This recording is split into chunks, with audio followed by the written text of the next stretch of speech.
Good morning, good afternoon, good evening, everyone. Thank you so much for joining this panel. So my name is Markus Gottsbacher. I'm with IDRC, with the Democratic and Inclusive Governance Program.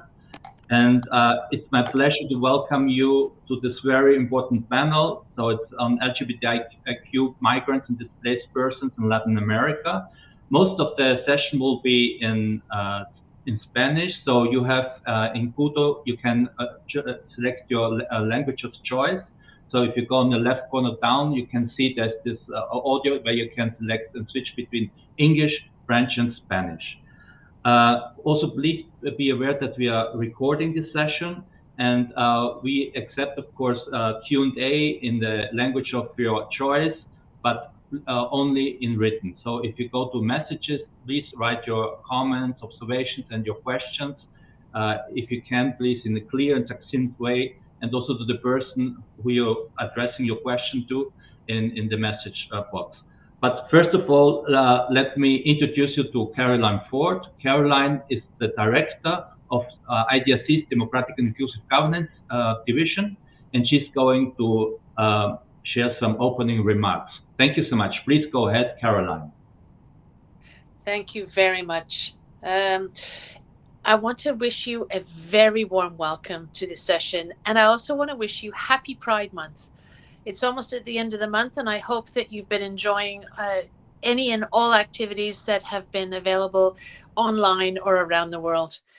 And now there's something that Canadians do at the start of any important meeting, and that's to do a land acknowledgement. And the reason why Canadians do this land acknowledgement is because we are coming to grips with our colonial history and coming to understand what does truth and reconciliation mean in modern times, and to acknowledge what has happened in the past in terms of stolen land.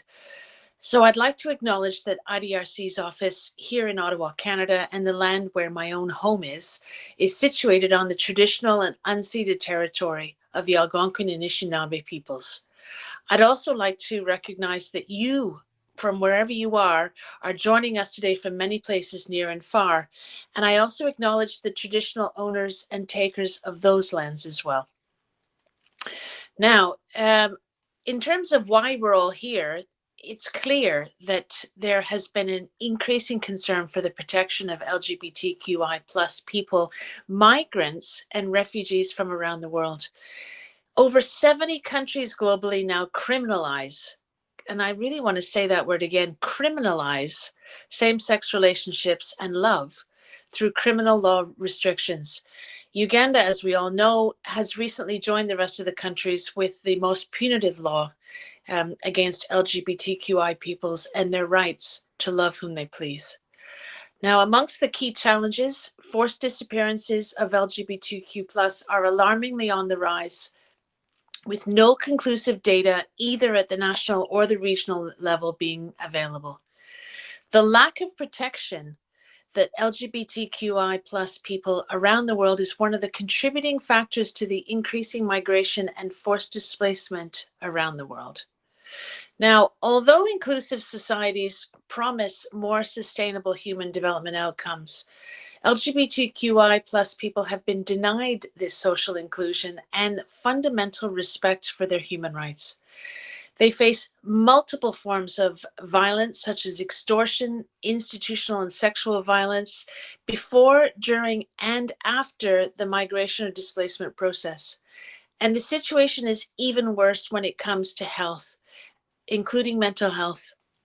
For example, in 2021, TransLive survey by Transactual found that half of LGBTQI plus people had experienced depression, 3 out of 5 experienced anxiety, 1 out of 8 LGBTQI plus people aged 18 to 24 have attempted to end their life, and almost half of trans people had thought about taking their life. State institutions, particularly Migration Authority, are not sufficiently aware of the specific needs regarding access to health, justice, sexual and reproductive rights, education, employment, housing needs of LGBTQI people. Therefore, state private sector, and civil society organizations engaged in migration and forced displacement need a better understanding of the agency and specific needs and the specific attacks against LGBTQI people. Identifying knowledge to influence policy and practice on LGBTQI people is critical for developing these inclusive policies and programs. And to understand the pressures facing LGBTQI plus people in all these different contexts, the focus needs to be on localized research done where the issues are. Research endeavors should not be about LGBTQI communities, but led by them to develop truly inclusive solutions and to transform the social norms and the structures that perpetrate the multiple and intersecting forms of discrimination. Only then can research contribute to lasting changes in policies and practices that effectively strengthen human rights protection. IDRC supports research collaborations that increase knowledge for policy transformation and open civic space for the voices of those who mitigate the risk and to ensure that no harm is done. Our Prime Minister, Justin Trudeau, recently announced that the Government of Canada is partnering with the non-profit organization Rainbow Railroad to protect LGBTQI plus refugees and be welcomed to Canada. They will be referred by them to the Government of Canada for resettlement under the Government Assisted Refugees Program. This is in support to Canada's first federal two-spirit LGBTQI plus action plan called ACTIVE. It's launched in 2022, which pursues a whole of government approach to achieve a future where everyone in Canada is truly free to be who they are, love who they want, and the plan seeks to advance and strengthen these rights at home and abroad. IDRC supports such a whole of government approach and also partners with civil society organizations here in Canada, such as the Dignity Network, who are doing incredible work to advance LGBTQI plus rights. So it is my distinct pleasure today to welcome you and to welcome several of our past and current partners from Latin America and Canada who've helped us advance this agenda. Now I'm turning back over to Marcus, who will briefly introduce the panel and facilitate the event. Thank you.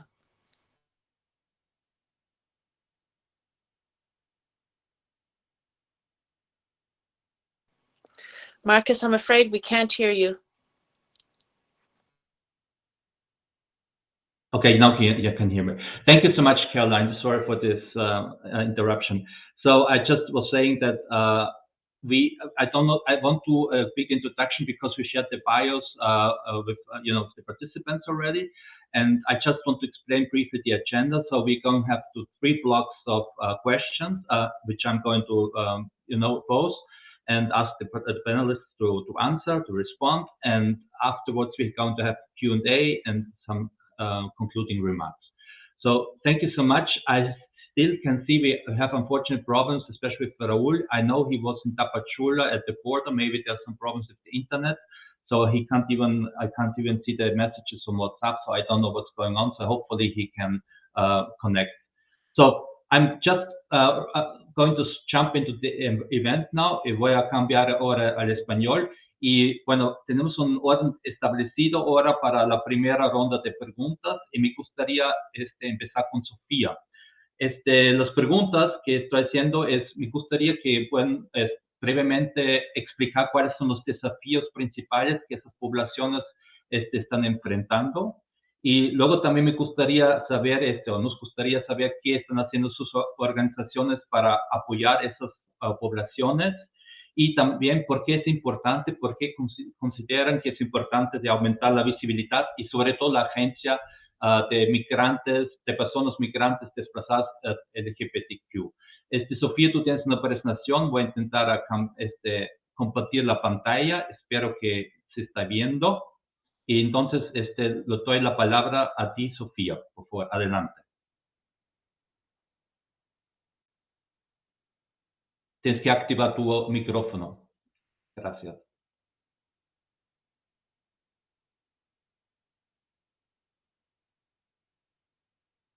Tienes que activar tu micrófono. Dice mic on.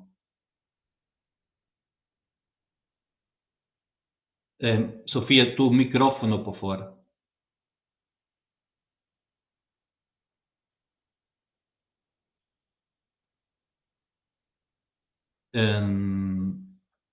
Ok. Sofía, no te A las escuchamos. necesidades que nosotros hemos visto en cuanto a la realidad de las personas LGBTIQ más en situación de movilidad humana.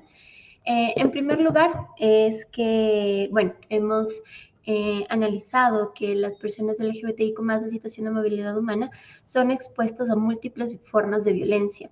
Esto debido no solo a su nacionalidad, porque acá en el Ecuador pueden vivir diferentes formas de discriminación como xenofobia, sino también a su orientación sexual o su identidad de género.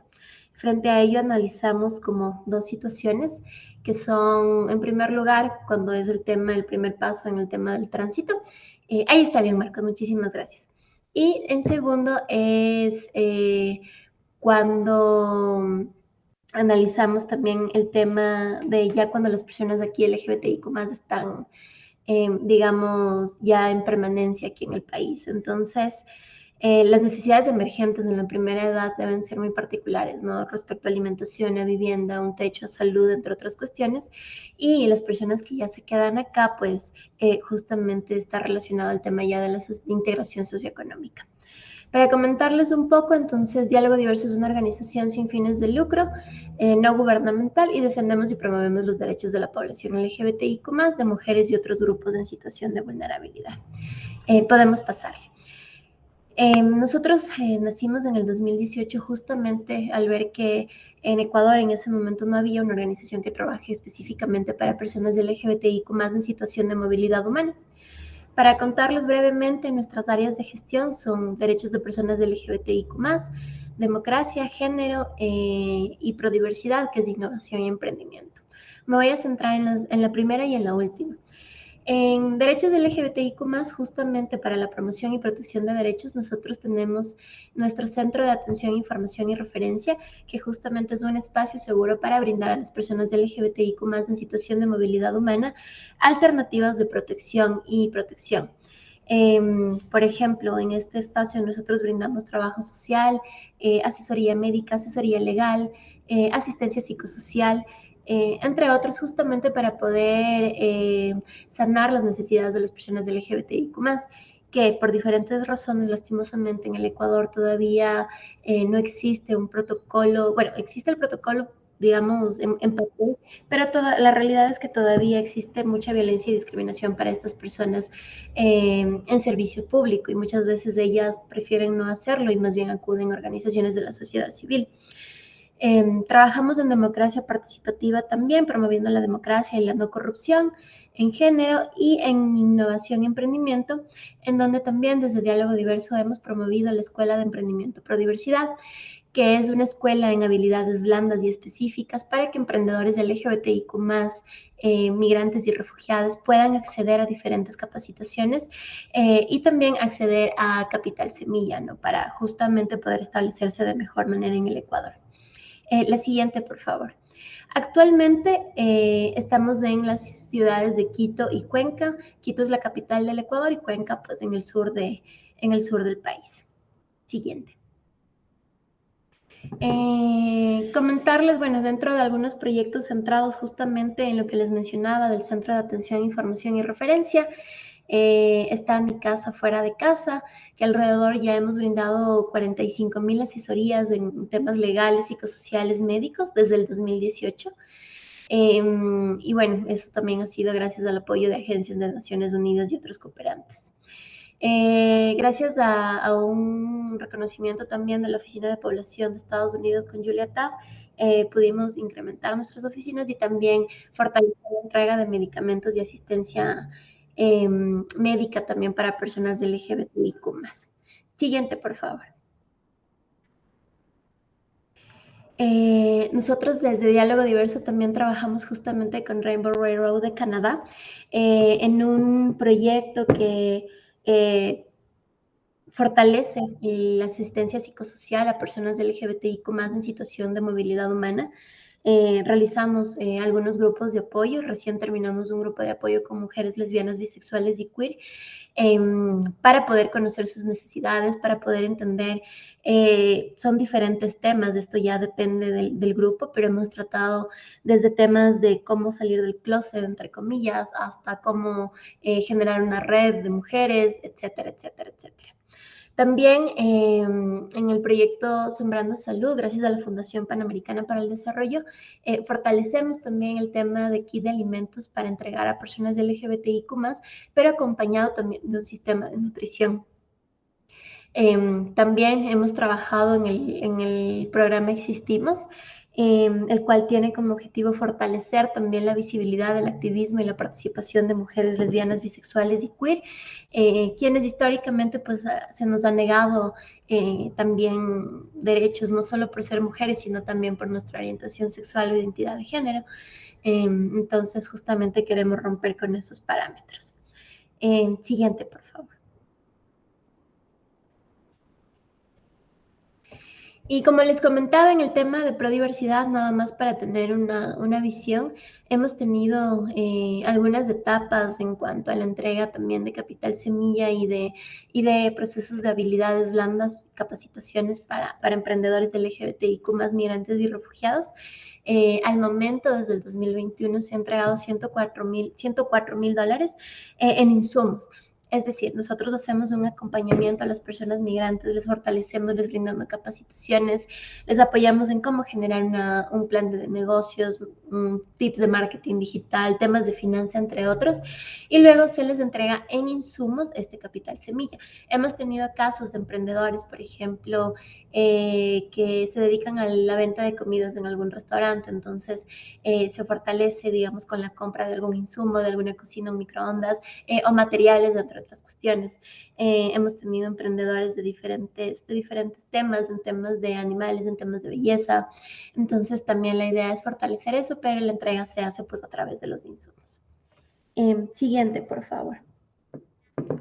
Bueno, actualmente también estamos trabajando junto a Colombia Diversa y gracias al apoyo del IDRC en el proyecto que es Protegiendo los Derechos de Personas LGBTIQ+ en situación de migración y desplazamiento forzado. La siguiente, por favor.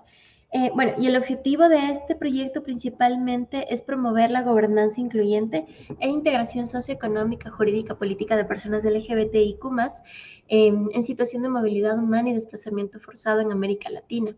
También estamos fortaleciendo y estableciendo sistemas de datos y evidencias sobre las vulneraciones de sus derechos con enfoque de muertes violentas y desaparición forzada en 8 países como son México, Honduras, El Salvador, Guatemala, Costa Rica, Ecuador, Colombia y Perú. Frente a ello, mencionar que estamos desarrollando procesos de investigación-acción justamente sobre las vulneraciones de derechos, como ya mencionaba, alrededor de muertes violentas y desaparición. También estamos contribuyendo a la defensa y exigibilidad de la promoción de los derechos de estas personas a través de la investigación para el litigio estratégico. Y aquí también entra y es importante considerar la investigación. Al menos en Ecuador, realmente los datos alrededor de personas de LGBTIQ+, y mucho más de personas de LGBTIQ+ en situación de movilidad humana es muy limitado. Es casi nulo. Entonces, desde el Estado, no tenemos datos que cuenten nuestra realidad, ¿no? Entonces, es importante justamente generar esta información para poder saber cuáles son nuestras necesidades, qué debemos hacer, qué es lo que debemos atacar. También estamos trabajando a nivel regional para crear redes que fomenten la experiencia y las prácticas para la creación de sistema de datos. También vamos a fortalecer a diferentes organizaciones estatales, privadas, de sociedad civil con relación a temas de LGBTIQ+. Estamos desarrollando una estrategia de comunicación también para promover los derechos de LGBTIQ+ y visibilizar estas realidades. Se está fortaleciendo también organizaciones de LGBTIQ+ a nivel regional para que puedan conocer temas de investigación, cómo armar un proyecto, cómo hacer publicaciones, justamente porque esa es una debilidad también, sobre todo en Latinoamérica, el tema de la investigación, que a veces es poco, o que muchas veces también, y de hecho en su mayoría tomamos criterios y tópicos y teorías justamente de países como como Europa, Estados Unidos, Canadá, justamente por la falta muchas veces de teoría existente acá en Latinoamérica. También estamos fomentando una red, fortaleciendo capacidades de temas de acción. Y aquí en esta diapositiva también les hemos puesto algunas de las investigaciones que desde Diálogo Diverso también hemos realizado. Una de ellas, por ejemplo, ha sido el diagnóstico de la situación, perfiles y necesidades de personas LGBTIQ+, que fue el primero acá en Ecuador para topar estos temas. Hemos realizado también análisis, por ejemplo, de trabajadoras sexuales, de sus necesidades en la ciudad de Guayaquil. Realizamos la agenda joven también para conocer qué opina y cuál es la realidad de los y las jóvenes acá en el Ecuador, tanto de situación de movilidad humana y población local. También hemos hecho análisis de políticas públicas en las ciudades principales como Quito, Cuenca, Manta, Guayaquil, aquí en Ecuador. Y bueno, seguimos trabajando. También hicimos una investigación con la variable del COVID alrededor de las personas LGBTIQ más en situación de movilidad humana. Les invitamos justamente para que puedan revisar todo esto. Está colgado en nuestra página web en www.dialogodiverso.org. Eso es un poco lo que nosotros hacemos. Son algunos de los cooperantes con quienes trabajamos.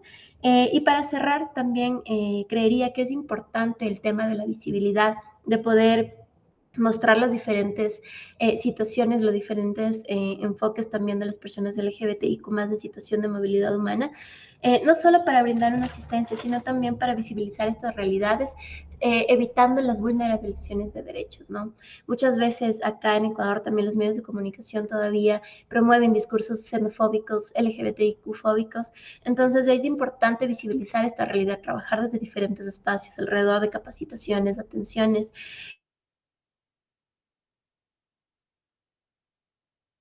Ok, se congeló, Sofía. Sofía, estás... Ok. Sino también con funcionarios del Estado, con cooperantes, con otros, para poder fortalecer, ¿no? Porque el tema y esta realidad de derechos LGBTIQ+, es una realidad que debe ser tratada por todos los sectores de la sociedad, no por uno más o por otro menos.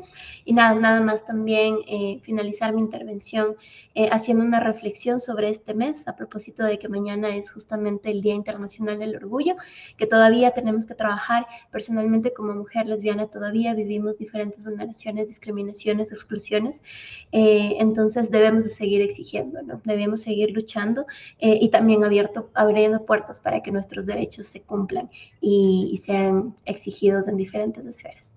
Muchísimas gracias y quedo a las órdenes. Muchísimas gracias, Sofía Brito, de Diálogo Diverso desde Quito, Ecuador.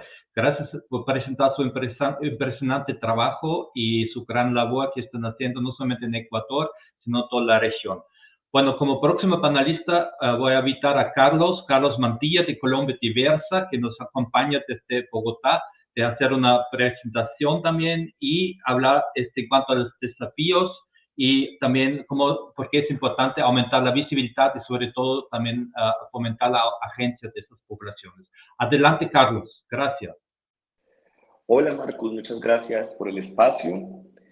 Yo empezaría esta intervención diciendo justamente que uno de los mayores retos que tenemos como población en este momento es el ejercicio de visibilización de la violencia, digamos, que se padece y que se vive, ya sea violencia física, psicológica, económica, y también la violencia institucional, que en algunas instituciones del Estado replican a través de prejuicios y basados en prejuicios y en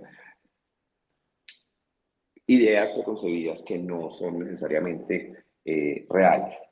En ese sentido, por ejemplo, el contexto colombiano es muy particular, porque el contexto colombiano tiene de forma genérica un gran desarrollo normativo y jurisprudencial de decisiones de los jueces que reconocen derechos de la población LGBTI. Entonces, en Colombia desde hace mucho tiempo es posible casarse, es posible tener uniones maritales, es posible tener adopción, igualdad de derechos en todos los aspectos, digamos, de forma normativa o jurisprudencial, pero hay un tema que si bien ha mejorado o ha avanzado, sigue siendo un gran cuello de botella y es el ejercicio de la violencia que sufre la población LGBTI, especialmente la población trans. Entonces, que diría yo que ese es el mayor desafío, me atrevería a decir que de la siguiente década, y es lograr una disminución de los niveles de violencia que las personas LGBTI sufren por el hecho de ser personas LGBTI. Sumado a eso, hay una vulnerabilidad en este juego de intersecciones, hay una vulnerabilidad adicional y es la posibilidad, es la situación, la vulnerabilidad que se vive cuando se es LGBTI inmigrante. ¿Sí? Los flujos migratorios por Latinoamérica, digamos, Colombia es un país receptor de un alto flujo migratorio por parte de personas de nacionalidad venezolana, pero no solamente eh, provienen de Venezuela. Por ejemplo, por el Pacífico colombiano hay una gran cantidad de migrantes de origen haitiano, de origen africano, que buscan cruzar el Darién, Centroamérica, México y llegar a los Estados Unidos o Canadá. Entonces, digamos que es parte de un flujo migratorio mundial, ¿sí? Global, y somos una parte de ese tránsito. Y en ese sentido, desde Colombia y Diversa lo que hemos identificado es una serie de barreras que hay que corregir para un adecuado respeto y garantía de la identidad y orientación sexual, de identidad de género y la orientación sexual de las personas migrantes. ¿Sí? Es así como, por ejemplo, consideramos de vital importancia realizar un trabajo profundo, que es lo que venimos realizando en el proyecto que tenemos en conjunto con Diálogo Diverso y IDRC, y es un trabajo conjunto en materia de capacitación a organismos que generan atención a población migrante. ¿Sí? Entonces, todas las personas que conocemos el contexto migratorio sabemos que hay organizaciones que se especializan en brindar atención a población migrante. Y esta atención a población migrante, que es supremamente necesaria, tiene que tener un enfoque diferencial. ¿Sí? Porque las necesidades, por decirlo así, de una mujer trans no son las mismas necesidades de una mujer cisgénero y asimismo no son las mismas necesidades de un hombre cis. Entonces, el espacio físico, la adaptación de la atención en emergencia requiere enfoque para garantizar derechos, justamente.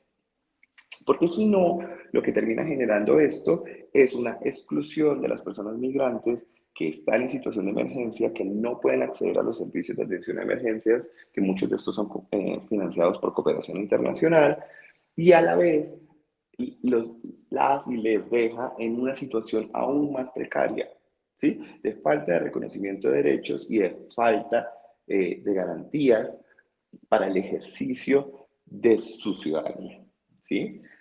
Sumado a eso, necesitamos también fortalecer su capacidad de agencia, tal como lo decía Sofía hace un momento.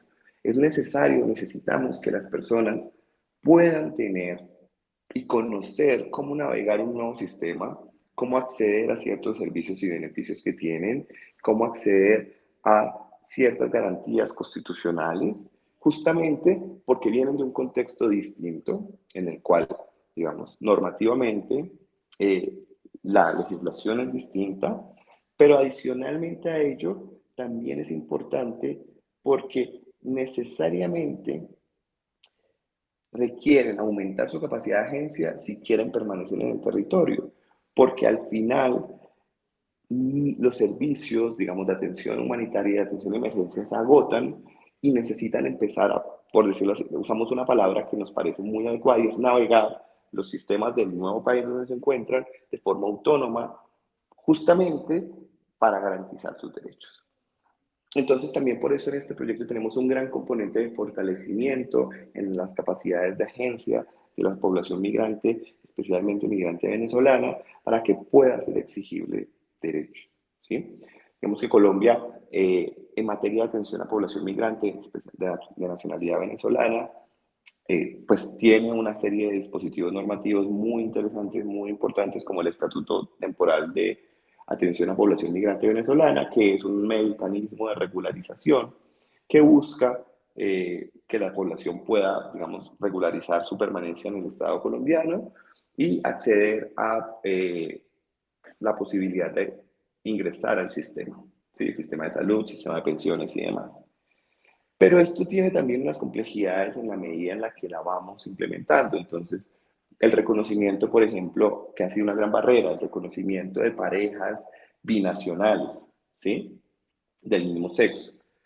Ejemplo, madre colombiana o madre venezolana que tienen una hija y vienen a Colombia y el Estado colombiano no reconoce ese ejercicio de maternidad porque en los documentos venezolanos no aparece la madre colombiana como madre de su hija, ¿sí? Entonces, si bien aquí en Colombia las personas LGBTI somos consideradas familia, podemos adoptar a los hijos de nuestras parejas, esto hace que al no aparecer en los documentos venezolanos no pueda ser posible el procedimiento de adopción en Colombia. Y esto es un gran reto de cara a las posibilidades que tiene el Estado para garantizarle derechos a sus ciudadanos y a los menores. Entonces, bajo esta lógica, es el trabajo que viene realizando Colombia Diversa para garantizar los derechos de la población migrante, poner el foco en los puntos, digamos, más centrales de esta atención en emergencia, y esta es la razón de nuestro quehacer diario. Muchas gracias, Marcos. Muchas gracias, Carlos Mantilla de Colombia Diversa. Muy interesante tu participación. Gracias por compartir tu análisis. Y vamos con el próximo panelista, que es Lipardo Andrés Agutelo, de Ciudades Sin Borde, desde la ciudad de Medellín y también desde la Universidad de Antioquia. Lipardo, adelante, voy a también compartir tu presentación. Déjame un momento, pero ya puedes empezar. Por favor, habla lentamente. Tú hablas muy rápido siempre. Gracias. Dale, Marcos, muchas gracias, digamos, por la participación en el evento. Es muy valioso plantear que Ciudades Sin Borde es una estrategia educomunicativa para la integración y desarrollo de la comunidad venezolana en Colombia. No es una estrategia que trabaje exclusivamente con los sectores poblacionales LGBTIQ+, pero sí es una estrategia que claramente ha ido, digamos, desarrollando y consolidando una mirada muy en perspectiva del reconocimiento del enfoque de género y de la incorporación del enfoque de diversidades sexuales e identidades de género. Esta estrategia pues es financiada por el Fondo Vivir con Dignidad de las Naciones Unidas, y es una estrategia que se desarrolla en articulación con una organización comunitaria que es Fundación Casa de las Estrategias, con sede en Medellín, y es y la Universidad de Antioquia a través de la Facultad de Comunicaciones y Filología. Es importante, o la pertinencia de esta estrategia, digamos, también de este diálogo, radica en dos elementos claves. Marcos, porfa, la siguiente diapositiva. Lo primero es, no, la anterior. Lo primero es entender que históricamente Colombia no ha sido un país, digamos, receptor de población migrante, y que el fenómeno migratorio se da fuertemente a partir de la crisis social, política y económica que se desencadena en Venezuela, y esto hace que pasemos a engrosar, digamos, en el contexto latinoamericano, el país con mayor recepción de población migrante en los últimos 5 o 6 años. Tenemos en la actualidad, y según datos actualizados a 2022, más o menos 2.984.593 personas migrantes en Colombia, el grueso de ellas provenientes pues, de Venezuela, y esto pone al país en un conjunto de desafíos y retos, no solo en materia regulatoria, sino también en materia de integración de la población migrante. Sumado a esto, pues el fenómeno migratorio a través del tapón del Darién, buscando llegar a los países del norte, que convoca también, digamos, a ciudadanos y ciudadanas de países de África, países de América Latina, Centroamérica y el Caribe, pues convierte a Colombia en un lugar estratégico no solo de estadía, sino también de tránsito, lo que, digamos, también suma otro montón de elementos. Es importante mencionar que el proyecto Ciudades Sin Borde parte como de 3 grandes elementos. Primero, reconocer que los discursos xenófobos están en el país, que se replican a través de los medios de comunicación. Segundo, reconocer que gran parte de la población que migra es población joven y adolescente, y que esto tiene unas implicaciones en sus proyectos de vida. Y tercero, digamos, finalmente, asumir también que esta población joven y adolescente, pues digamos, es altamente vulnerada, y de allí pues como también hacer el énfasis en que gran parte de esta población joven y adolescente pues también termina configurándose a través o a partir de los sectores LGBTIQ+. Respondiendo un poco a tu pregunta, los grandes retos que considero se han ido, digamos, materializando en el país, Por un lado tienen que ver con la regularización, profundizar en ello pues como más adelante en el conversatorio. Es claro que la regularización en estos momentos para ciudadanos y ciudadanas venezolanas y otra población migrante, especialmente por sectores LGBTIQ+, cuenta con una restricción muy grande porque el Estatuto Temporal de Protección ya tiene unas restricciones claves que en estos momentos, digamos, no permiten la regularización de personas adultas. Vamos a encontrar también que acceso a derechos como salud y educación se convierten en asuntos muy complejos, teniendo en cuenta que sin la regularización de las poblaciones es difícil que accedan a estos derechos por la lógica o la forma en que está, digamos, constituido el país. Es claro que Colombia históricamente tiene un conjunto de violencias estructurales, pero también un conjunto, digamos, de violencias asociadas al conflicto que se ha tenido durante los últimos años o durante, digamos, los últimos 60 años. Y esto tiene unas implicaciones particularmente para las poblaciones LGBTIQ+, como ya lo registró el Centro Nacional de Memoria Histórica, y más aún, digamos, para población migrante LGBTIQ+, que llega a un país del cual desconocen un poco las lógicas de control territorial, desconocen un poco la lógica, por ejemplo, del microtráfico y consumo de sustancias psicoactivas y, digamos, esto afecta mucho a las poblaciones LGBTI, especialmente en contextos urbanos en ciudades como Medellín. Es clarísimo y también por cifras, en el caso de Medellín particularmente, que gran parte de la población LGBTIQ+ que ha ido migrando a la ciudad se ha visto, digamos, abocada a procesos de explotación sexual. Ahí es importante mencionar que si bien hay un comité municipal y departamental en el tema, las políticas, digamos, restaurativas de derechos para poblaciones LGBTIQ+ y mujeres en términos de explotación sexual son muy limitadas y el alcance, digamos, es mínimo. El incremento es asombroso en los últimos años, especialmente de mujeres, por ejemplo, migrantes venezolanas que han sido víctimas de explotación sexual. Un tema del que se ocupa, digamos, el proyecto de forma estructural, en el caso nuestro, es especialmente de la disminución de los discursos xenófobos y aporófobos que hay en el contexto de un país como Colombia, y de allí que desarrollemos tres grandes estrategias: unos procesos de formación con jóvenes, adolescentes y maestros, y unos procesos de acompañamiento psicosocial a familias migrantes, que lo que buscan es facilitar el acceso y la integración. Ya no es, o nuestro proyecto no se focaliza en la atención o ayuda humanitaria de emergencia, sino que comprendemos la necesidad de que las personas que tienen vocación de permanencia en el país, especialmente población migrante venezolana, puedan establecerse con condiciones de acceso institucional, pero también puedan establecerse con condiciones de integración sociocultural. Y ahí, digamos, la disminución de discursos xenófobos, aporófobos y homófobos se convierte, digamos, en un factor clave.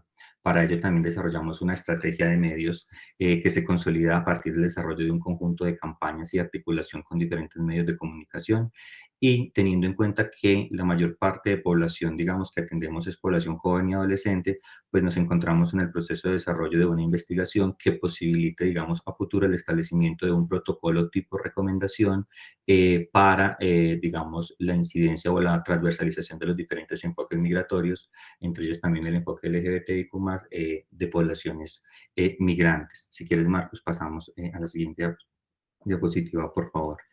De allí que tengamos pues como un proceso pedagógico, como ya lo planteaba, con 720 jóvenes en 108 encuentros, que acompañemos o que estemos en el proceso de acompañamiento de 75 familias para todo el tema de integración a la oferta institucional que hay en el país. Estamos en el proceso de formulación de un seminario docente para crear y promover una escuela inclusiva, para promover una escuela intercultural que reconozca a los sectores poblacionales LGBTIQ+, pero que reconozca de igual manera a las poblaciones migrantes, que reconozca también el papel que han tenido las mujeres en los contextos educativos. Para ello se proyecta, digamos, el desarrollo de un conjunto de piezas pedagógicas. Como les planteaba, pues la estrategia narrativa o la estrategia comunicativa se concentra en una serie de campañas buscando mitigar o disminuir los procesos discriminatorios o los discursos xenófobos y aporófobos.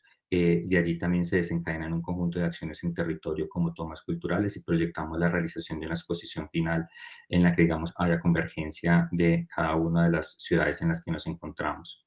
Como resultado entonces de la investigación, promovemos o buscaremos la publicación de un libro y un protocolo de incidencia política, y para ello pues también se van a empezar a desarrollar un conjunto de encuentros nacionales y regionales con tomadores de decisiones y actores claves que posibiliten, digamos, una verdadera incidencia.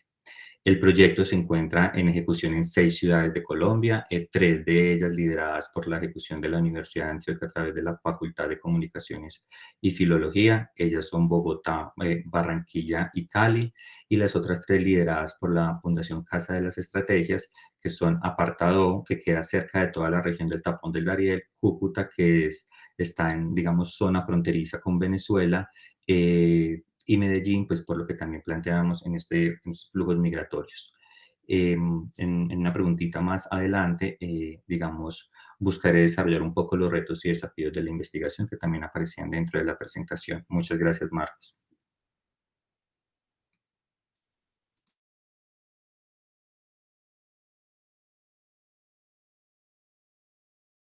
Muchas gracias, Andrés Agudelo.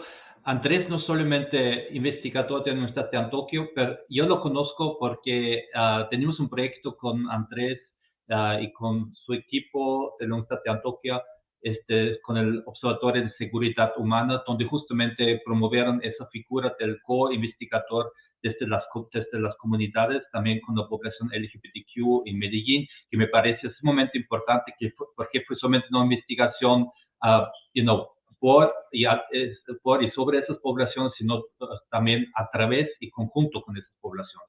Solamente quería mencionar eso entre paréntesis, porque me parece también una experiencia sumamente importante. Estoy invitando ahora a Raúl Caporal de Casa Frida, si está desde México, si se puede conectar ahora, por favor. Ok, parece que hay todavía problemas. Entonces vamos con nuestra siguiente panelista, que es Marta Palaguera de la Universidad de Toronto. Adelante, Marta, y voy a compartir también tu presentación. Mucho gusto. Gracias, Marta. Adelante. Buenos días. Gracias, Marcos, y gracias por esta invitación. Marcos, solo para verificar, tengo 6 minutos, ¿verdad?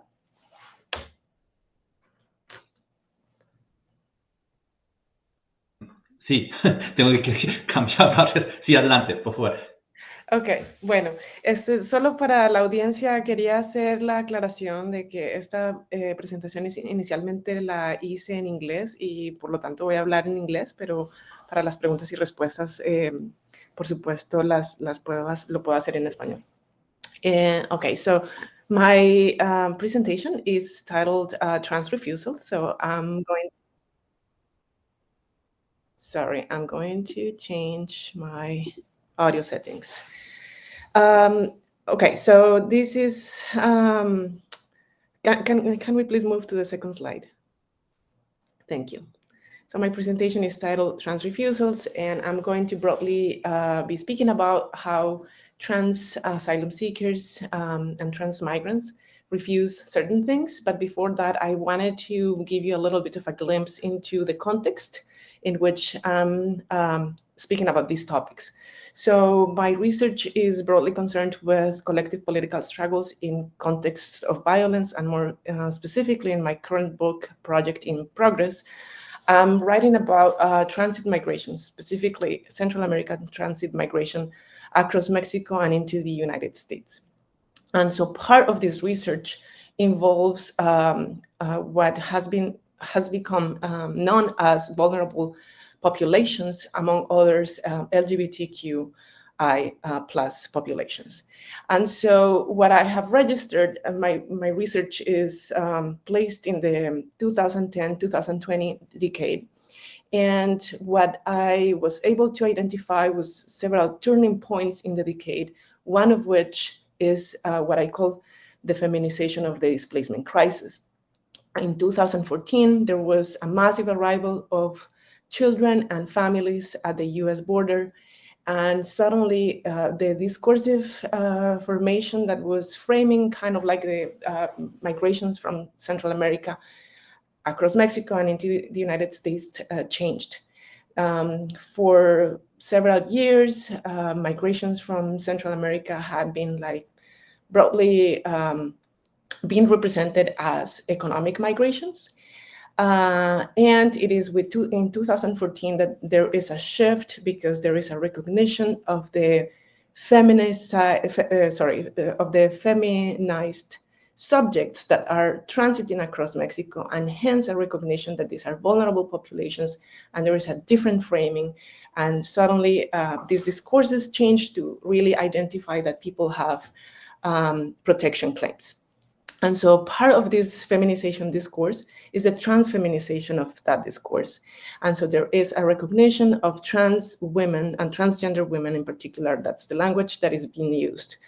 This is a report from the UNHCR that you're seeing there in this slide titled Women on the Run. This is from 2015.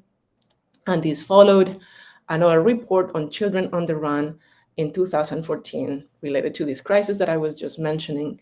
And so in the Women on the Run report, transgender women, can you please move a little up so that I can see the rest of the slide?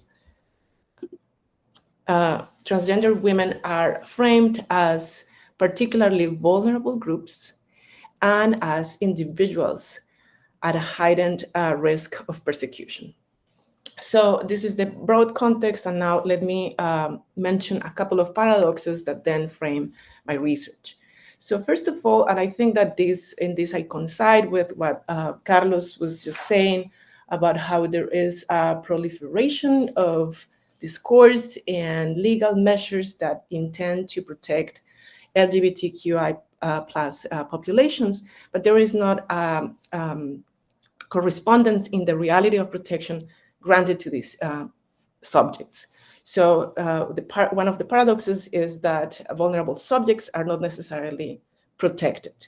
And so there is an avowed vulnerability recognized in humanitarian discourse as well as in legal discourse, but there is actually a lack of protection that can be seen in not only in punitive spaces like detention centers, but also in humanitarian spaces and across the process of seeking refugee status. And so it can be seen in the determination outcomes of these asylum seeking processes. Can you please move to the other slide? And so the second paradox that I want to highlight is that even as people who are LGBTQI migrants or asylum seekers are the subjects of these discourses that foreground their vulnerability and hence their needs to protection, and they are not getting that, there are many ways in which they are rejecting, refusing, pushing back against what's going on with them. And so I'm calling this the paradox of how vulnerable subjects refuse the gift of refuge. So it would seem paradoxical that people who are so vulnerable and at a heightened risk of persecution would refuse the gift of being protected by the state, right? And so let me just elaborate what I mean by these refusals, these trans refusals. Can you please move to this the next slide? And I can expand on this if there's curiosity, but I think for the sake of time, I'm gonna be brief on this. So in my research, one of the things that I have been able to follow is the trajectories of trans asylum seekers who I met initially in the south of Mexico, and then I accompanied them to cross Mexico in caravans, in the now infamous caravans of Central American migrants that I can say more about this, but they have been happening since 2010 and they became famous and viral in 2018. And so I followed their trajectories of crossing Mexico and then what happened when once they reached the US border. And so one of the ways in which trans chicas from Central America and pushing back against these regimes of rights that are nevertheless punitive is by refusing asylum in Mexico. So at the start of one of the caravans that I accompanied on the ground, there was a group of trans chicas who decided to join the caravan. And they explained to me that the reason why they were joining the caravan was that even though they didn't know what it was headed, they were not promised any special protection, they knew that crossing Mexico by themselves was very risky. And they said, you know, for being transsexual, gay, homosexual, bisexual, you name it, one always faces discrimination, whether you want it or not. And one of the person who is speaking here, who I believe is Esmeralda, if you can please move up a little bit, the slide. Thank you. Not that much. Can you please go back? Thank you so much. So Esmeralda, who at the time the caravan started was still a minor. She was not 18 years old. This is at the time, she was 18 when I interviewed her.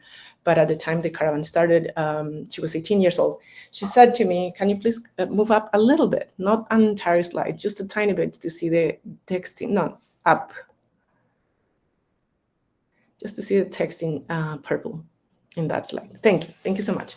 So she said to me, you know, I asked my friends, she said to me, and are we going to stay here in the shelter? Because at the time that they joined the caravan, they were in a migrant shelter. And she said to me, well, actually, the truth is that my friends were afraid at first, but when they saw that more people were leaving with the caravan, they said, let's go, girls, let's go, chavas. Because the trip across Mexico is risky and more for us, nosotras, as we go dressed as women. And it's very risky because we can be violated, murdered, kidnapped. These are risks that are larger for LGBTQI migrants, as you know, has been pointed out, that in transit, these risks of facing violence are amplified for LGBTQI people, and that is precisely what Esmeralda was talking about. And so for them to then overcome the fact of being stuck in the south of Mexico, then the caravan became an option for them to cross in a group, even though they had no guarantee that it was going to be safe or safer. But they knew that they were they had so many risks. They were confronting so many risks if they decided to travel by themselves. And then they saw an opportunity to leave the south of Mexico. But why then leave the south of Mexico, even though the shelter at which they were based at the time that I met them was offering them special treatment as a vulnerable group. And this, it was in a kind of like implementation of that trans-feminized discourse that was framing the displacement crisis. Shelters became adapted to the specific needs of vulnerable subjects, among other things, offering special conditions of reception for LGBTQI groups. And they left that space because even though they were the subject and the object of that special protection, they were nevertheless facing not obvious forms of confinement and surveillance in those spaces that were meant for their protection. Can you please move to the other slide? I think that I may be running a little bit out of time, so I'm going to just speak another of the refusals and then conclude briefly. I have 4, but I'll mention just 2. So the other refusal that I have documented in my research is that trans subjects, trans asylum seekers, and trans migrants refuse to perform respectability. So oftentimes the way in which they experience violence in spaces that are meant for the protection is, through this surveillance and confinement that I was just talking about, but also sometimes they experience violence in the form of an expectation of behaving respectable. It is as though a kind of normative transness was being implemented and demanded of them in those spaces of protection. So you can be LGBTQI so long as you behave in a manner that is normative somehow. So of course, being trans is non-normative, but then even when there is acceptance and protection for these groups, there is a domestication, if you will, of the kind of trans subject that you can be in these spaces. And so one of the refusals that I wanted to share with you is how during the caravan, the trans subject is chosen to share her experience of displacement at the Senate in Mexico. And then she, in preparation for that, she prepares her testimony, her story of suffering and displacement, but she also dresses up using very bright makeup, fuchsia and orange lipstick in her lips. And then when the time comes for her to speak, she is not allowed to speak because she looked too trans, too non-respectable. And so it is definitely like a confirmation that as a trans person, she could inhabit certain spaces as a victim and as a displaced person, but not as a person who could appear much more flamboyant or ready to appear in a spectacle, in her own words. Can you please move to the next slide? Just very briefly, I can say something very brief that people also refused, people who were in that caravan also refused initially to cross to the United States because they didn't think that, and they didn't believe in the American dream. Can you move up, please, to the next slide?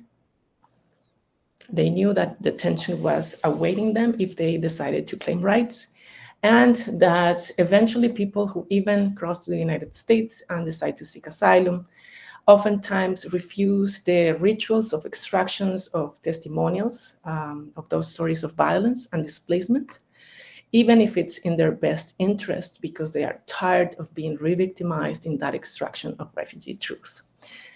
Please move up. So to conclude, I wanted to share a few thoughts with you of what I think is the political meaning of these trans refusals.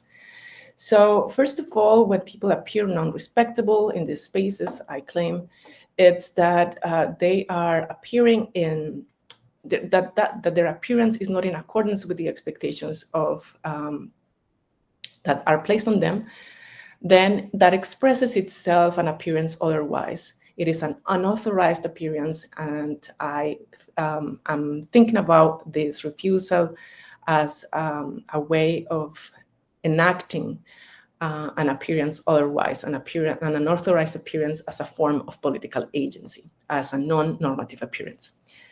Can you please move up a little bit on this same slide, just to let me see the next two bullet points? No. In the same slide. Before the thank you.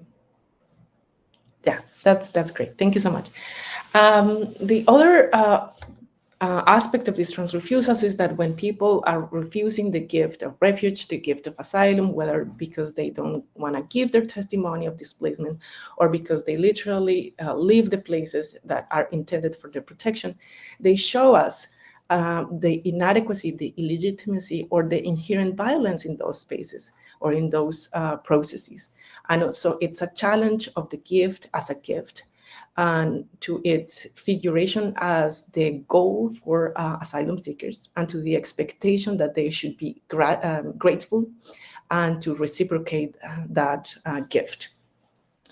And finally, that those the refusals of the punitive regimes of rights, I claim they are radical, even heroic, because even among the rampant rightlessness that they confront, they nevertheless, these trans subjects are brave and are heroic in the way they show us the inefficacy of these rights-centered frameworks.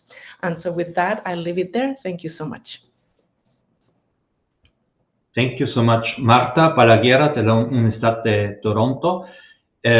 Bueno, lamentablemente Raúl no se puede conectar de Tapachula, pero yo sé que, y les invito a toda la audiencia de visitar la página de internet de ellos y su trabajo de Casa Frida, que hacen un increíble trabajo recibiendo migrantes, sobre todo también de la población trans, pero no solamente, obviamente, en Tapachula y también en la Ciudad de México. Tuve la oportunidad de visitarles en Iztapalapa hace 2 meses en la Ciudad de México y vi las instalaciones y el increíble trabajo que están haciendo también.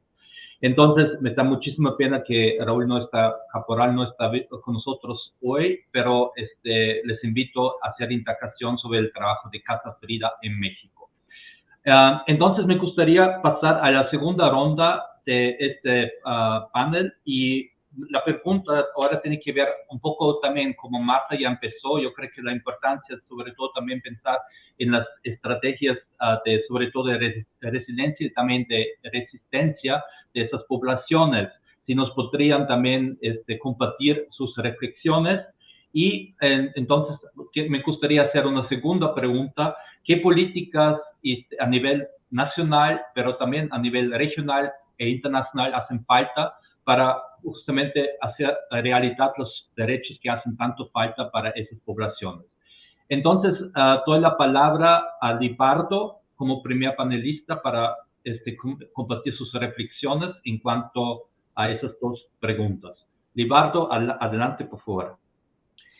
Marcus, muchas gracias. Retomando un poco la investigación que en su momento se realizó con IDRC Canadá, que abordaba todo el tema de seguridad humana en Medellín y que abordaba un capítulo o una población específica que era la población LGBTIQ+, y retomando algunos de los hallazgos de esa invitación, yo creo que la primera estrategia que sigue estando vigente y que no ha perdido, digamos, su fuerza y que, digamos, aplica plenamente para comprender cómo las comunidades de población LGBTIQ migrantes se han ido, digamos, aproximando a espacios de participación política y de exigencia de derechos en un contexto como el colombiano, están o son, digamos, las organizaciones comunitarias de base, los colectivos, los grupos. Y recuerdo mucho que en la investigación realizada con IDRC nos encontrábamos con que las redes primarias que establece la población, en ese entonces la población LGBTIQ+, de Medellín, de barrios periféricos, para hacer frente a las condiciones de violencia, de impunidad estatal y, digamos, de riesgo que se vivía en los territorios, era agruparse, era encontrarse en organizaciones sociales y comunitarias, y las definían como espacios de dignificación. Cuando uno mira un poco los fenómenos migratorios en Medellín específicamente, y también, digamos, en Barranquilla, de población migrante a nivel general, va a descubrir que organizarse, articularse a los escenarios de participación social y comunitaria se ha convertido en un mecanismo, uno, de protección, porque al llegar a un contexto en el que la violencia urbana todavía prevalece, el control territorial, y estar solos y solas, siendo diversos y diversas, pues implica unos riesgos adicionales. Entonces, reconocer como una estrategia protagonista y clave todo el tema de las organizaciones sociales de base como experiencias que dignifican, como experiencias que promueven el cuidado, pero que además permiten y posibilitan, digamos, el acceso a derechos. Eso como un factor clave, incluso en contextos educativos en los que aún existe discriminación, procesos de xenofobia y aporofobia y, digamos, discriminación por homofobia. El encontrarse con un par, con una comunidad o con un grupo, digamos, de pares, es decir, de otras poblaciones LGBTIQ+, de comunidades de acogida, se ha convertido en un factor determinante para el cuidado y la protección de la vida. Eso como un elemento clave. Colombia, como lo planteaba ahorita el compañero de Colombia Diversa, tiene un marco normativo, digamos, gracias a los jueces, significativamente progresista. Sin embargo, cuando uno empieza a hacer la reflexión sobre todo ese marco normativo en clave de población migrante, te vas a encontrar nos vamos a encontrar con que existe una restricción estructural en términos de la población migrante, siempre y cuando esta población no esté regularizada. Entonces, yo creo que más que crear, pues es necesario avanzar, por ejemplo, en la materialización de la política pública nacional. Es necesario, digamos, avanzar en la formulación de una ley integral trans, si se quiere, pero en todo lo que existe subyace la necesidad urgente de transversalizar con el enfoque migratorio todo el avance normativo que hay en clave de derechos de población LGBTIQ+, y que la regularización de las personas que están irregulares, que pertenecen a este sector poblacional, no sea una barrera en clave del acceso a derechos. Entonces yo creo que hay como 3 desafíos o estrategias en el marco de políticas nacionales en el caso de Colombia. Uno, la transversalización del enfoque migratorio a partir del fenómeno migratorio que tenemos en estos momentos y de poblaciones LGBTIQ más migrantes en todo o en gran parte del marco normativo. Dos, materializar y avanzar en la consolidación de la política nacional LGBTIQ+. Y tres, absolutamente clave y necesario, pues el avance en la configuración o conformación de una ley trans que, digamos, de entrada conserve el enfoque migratorio. De allí que, por ejemplo, yo creería que la cooperación internacional tiene una función clave, especialmente en procesos de asesoría y asistencia técnica al Estado colombiano, a las organizaciones sociales de base y a las universidades, para comprender la importancia y el cómo transversalizar estos enfoques. Otro desafío, sin duda identificado también a través del proyecto Ciudades sin Borde, puede estar en el establecimiento de protocolos, procesos y acciones educativas que mitiguen o disminuyan los procesos de discriminación en el contexto educativo, especialmente en los colegios de secundaria, que es donde nos encontramos en estos momentos, evidenciando que nuestra institución o que nuestra educación secundaria aún, digamos, recrea unas visiones muy coloniales, muy excluyentes, muy discriminatorias, y que es necesario que se avance, por ejemplo, en el desarrollo de escuelas inclusivas, en el desarrollo de escuelas interculturales, y que, digamos, esto posibilite que quienes somos de los sectores LGBTIQ más en contextos educativos y que además somos migrantes o son migrantes, puedan, digamos, encontrar en la escuela un lugar seguro y libre de violencias. Enunciaría pues como a grandes rasgos estos retos y desafíos y digamos resaltaría pues nuevamente fuertemente el papel que tienen las organizaciones sociales de base y la articulación a colectivos y grupos de los sectores poblacionales LGBTIQ más migrantes como formas de protección, de dignificación y de exigencia de derechos en un contexto tan precario como es Colombia en términos de derechos de población LGBTIQ más y también en un mecanismo de protección básica ante las violencias estructurales que persisten en los contextos urbanos, especialmente en barrios de periferia, que es donde se han ido ubicando en su gran mayoría la población migrante LGBTIQ+. Muchas gracias, Libardo. Invito ahora a Carlos, de Colombia Diversa. Adelante, Carlos. Hola, Marcus, gracias. Quisiera pedirte un favor antes de responder y es, ¿me podrías repetir la pregunta? Es que en ese momento no la pude escuchar bien. Sí, claro, Carlos. Las dos preguntas fueron, si podrías elaborar sobre las estrategias de esas poblaciones de residencia y de resistencia, y si queremos también de protección, que hizo un poco Libardo ahora, y también qué políticas a nivel nacional, regional e internacional hacen falta para que podamos hacer realidad los derechos de esas poblaciones. Adelante, por favor. Ok, listo, súper, muchas gracias. Bueno, para responder esta pregunta diría lo siguiente. Se han mapeado, digamos, a través de investigaciones, diferentes formas de autoprotección, autorresistencia, especialmente de colectivas de personas trans, que han diseñado como dinámicas de autocuidado en torno a el hecho de ser trans, el cuidado, las familias sociales, los espacios de acogida, las formas y las dinámicas entre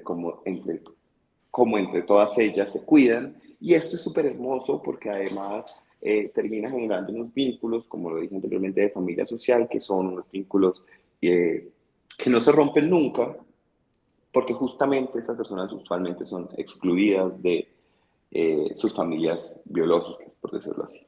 Pero adicionalmente hay otras formas de autorresistencia y de solidaridad y de sororidad que están relacionadas con las personas migrantes, que se trata de también formas de asociación o colectivas de personas migrantes venezolanas donde se rotan información, donde hacen ejercicios de capacitación, donde muchas personas dentro de su ejercicio cotidiano se convierten en líderes y lideresas para orientar a otras personas que están recién llegadas o que tienen menos tiempo en el territorio. Y eso hace que sea una dinámica muy interesante de flujos de información y de construcción de liderazgos a partir de, digamos, de liderazgos no pensados, por decirlo así. Estas personas en ocasiones no dijeron yo voy a ser líder social o líder comunitario, sino que solamente empezó a ejercer ese liderazgo y eso es muy, muy hermoso, pero también necesita fortalecimiento, necesita herramientas para ser cada vez más consolidado. Por el otro lado, tenemos, con respecto a lo que nos mencionan de qué se requiere, por ejemplo, en el Estado colombiano requerimos una ley integral trans, ¿ya? ¿Sí? Una ley que regule los derechos de las personas trans, el acceso a servicios, el acceso a derechos y garantías en muchos aspectos de su vida. Entonces esa es la gran apuesta que podríamos decir que requerimos adicionar en este momento, como normativamente hablando. Pero también requerimos materialización de política pública en cabeza de oficinas con presupuesto que puedan ejecutar acciones concretas en favor y en garantía de la población LGBTI. Este gobierno creó la gerencia LGBTI en cabeza de la vicepresidencia de la República y creo que es un avance en materia de garantías de derechos. Tenemos que ver cómo se materializa eso de forma constante y cómo eso se transversaliza, puede llegar a transversalizar el enfoque de género en el Estado colombiano. Digamos que para ser muy concreto diría que estas son las grandes apuestas que debería tener el Estado colombiano en este momento. Muchas gracias, Marcos. Muchas gracias, Carlos. Quédate por favor en la línea porque tengo una pregunta adicional porque sé que Colombia Diversa hace una labor muy importante en cuanto al litigio estratégico. Si podrías elaborar un poco porque ayudan y apoyan esas estrategias justamente de las poblaciones. Si nos puedes compartir de la experiencia de Colombia Diversa sobre el litigio estratégico, por favor. Claro, Marcos, sí. Pues el litigio estratégico ha sido la forma como, por lo menos en Colombia y en algunos otros países de Latinoamérica, hemos logrado garantías de derechos, ¿sí? Ante la inacción de la rama legislativa para proteger, para garantizar digamos, esta igualdad de derechos, lo que nos hemos dado cuenta es que necesitábamos una forma de movilización que cambiara las estructuras normativas y encontramos en el litigio estratégico eso, ¿sí? Encontramos herramientas para que a través de decisiones judiciales se pueda transformar esas realidades. Entonces, en Colombia, muchas de las decisiones que han garantizado derechos de la población LGBTI vienen o provienen de un litigio estratégico. Protección a la seguridad social, unión marital de hecho, matrimonio, adopción, pensiones para personas trans, para mujeres trans, porque aquí en Colombia nos pensionamos en edades diferenciadas. Entonces, al final, el litigio estratégico ha sido la gran herramienta que hemos obtenido, con la cual hemos trabajado para garantizar derechos, para movilizar la estructura. Es un litigio que cambia la estructura social y que cambia la forma como concebimos algunas figuras jurídicas. Entonces, el caso más emblemático que lideró Colombia Diversa con otras colectivas y con otras organizaciones fue el matrimonio. Y fue un ejercicio de litigar por años casos que llegaran a la Corte Constitucional para lograr que ella se pronunciara garantizando el matrimonio para las parejas del mismo sexo en Colombia. Entonces, a través del litigio estratégico hemos logrado materializar muchos de los derechos que en este momento, no digo que sean irreversibles porque la circunstancia política y social puede cambiar, pero sí están muy consolidados y esos logros, digamos, a través del litigio estratégico tienen que materializarse en temas de política pública, que ahí es donde va mi idea de necesitamos transversalizar el enfoque a través de política pública y eso lo hace el Ejecutivo. Pero entonces esa ha sido la gran experiencia de Colombia Diversa litigando casos que nos han permitido avanzar en la protección de derechos, que nos han permitido garantizar derechos mínimos para la población LGBTI y, como les decía, nuestra gran apuesta que fue el matrimonio, que lo conseguimos. Gracias, Marcos. Muchas gracias, Carlos.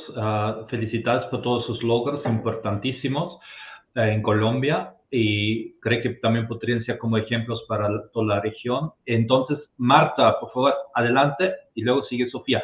Y a la audiencia, si tienen preguntas, por favor, ponen estas preguntas por escrito en el chat para la sesión de preguntas y respuestas después. Marta, adelante, por favor. Gracias, Marcos. Pues bueno, ya hablé un poquito sobre las formas de rechazo de las personas migrantes trans en el corredor de migración Centroamérica, México, Estados Unidos. Pero además de eso, quería mencionar como algunas formas más colectivas, quizás de resistencia y de resiliencia en esta misma zona frontera. Bueno, hay como muchas formas espontáneas de autoprotección y de ayuda mutua en este corredor que se registran como de manera cotidiana, similar a lo que mencionaba Carlos. Pero también conozco dos casos particulares que me llaman mucho la atención y que son ejemplos de dos formas diferentes de practicar estas formas más colectivas de resistencia. Uno es una organización que está en el oeste de Massachusetts, pero que tiene como capítulos en otras partes de los Estados Unidos, que se llama The Trans Asylum Seeker Support Network, la red de apoyo para personas solicitantes de asilo trans. Y esta organización es muy interesante porque en ella lo que se ve son formas de solidaridad y de ayuda mutua entre personas LGBTQ más, I'm blanking, no tengo bien el acrónimo en español, LGBTQI+, en personas que son, sí. LGBTQ más. Ok, gracias. Voy a tener que practicarlo. Pero bueno, lo que quería decir es que son LGBTQI+, en los Estados Unidos, o sea, personas que tienen papeles, puede ser personas que tienen como un background, antecedentes en su familia de migración, ellas mismas, pero que son personas como ciudadanas de los Estados Unidos, que apoyan a personas que vienen a solicitar asilo a los Estados Unidos. Entonces, para mí ha sido como muy importante es muy significativo en la investigación que yo hago, estos encuentros entre personas que son de algún modo más privilegiadas en cuestión de ciudadanía o de pasaporte y personas menos privilegiadas, las redes de apoyo y de ayuda mutua que se establecen entre ellas. Y el otro ejemplo que quería mencionar es un ejemplo del que sé un poco menos, pero que está como totalmente en mi radar para hacerle seguimiento, es el proyecto Casa de Colores en Ciudad Juárez. Yo fui voluntaria con una organización que les prestaba apoyo legal a Casa de Colores, pero hace poco me enteré un poco más de los orígenes de esta organización y es una organización que es fundada por personas migrantes trans. Ellos crearon esta organización para brindar apoyo de vivienda, de manutención y apoyo legal a personas que buscan asilo en los Estados Unidos. Entonces es como quizás también un poco muy en sintonía con lo que mencionaba Carlos, estos liderazgos no pensados, pero que de alguna manera se vuelven mucho más orgánicos. No solamente son estos rechazos efímeros en momentos de la ruta o en momentos de la trayectoria de migración o de la búsqueda de la protección, sino que también adquieren una cierta organicidad y pues me parecen muy loables. En cuanto a las políticas a nivel nacional, regional e internacional, bueno, yo quisiera referirme solo como a tres cosas que yo considero muy importantes. Lo primero es, creo que una política muy importante, vital, fundamental, es finalizar la detención, no a la detención migrante. Ha habido esfuerzos para crear detención trans, por ejemplo, pero está demostrado en las estadísticas que la detención de personas trans en cualquier tipo de segregación de género, o sea, con hombres cis o en instalaciones que son dedicadas exclusivamente para personas LGBT, eso no elimina la violencia a la que están expuestas las personas en detención. Entonces creo que una política fundamental es eliminar la detención, no solamente de personas LGBTQ, sino de personas migrantes y que están solicitando protección en general. Y lo otro, las otras dos cosas que considero muy importantes, bueno, una es garantizar el derecho al trabajo de las personas que están buscando protección, porque muchas veces mientras se está en el proceso de adquirir una cierta regularización, sea en México o en los Estados Unidos, o mientras está en el proceso de solicitar asilo, no se tiene un acceso completo al derecho al trabajo. Entonces creo que esto genera una precariedad impresionante para las personas. Cuando las personas que vienen de Centroamérica llegan a la frontera con los Estados Unidos y finalmente logran pasar al otro lado, que es bastante difícil. O sea, han pasado toda una odisea por México y llegan y son capaces de entrar a los Estados Unidos para solicitar asilo.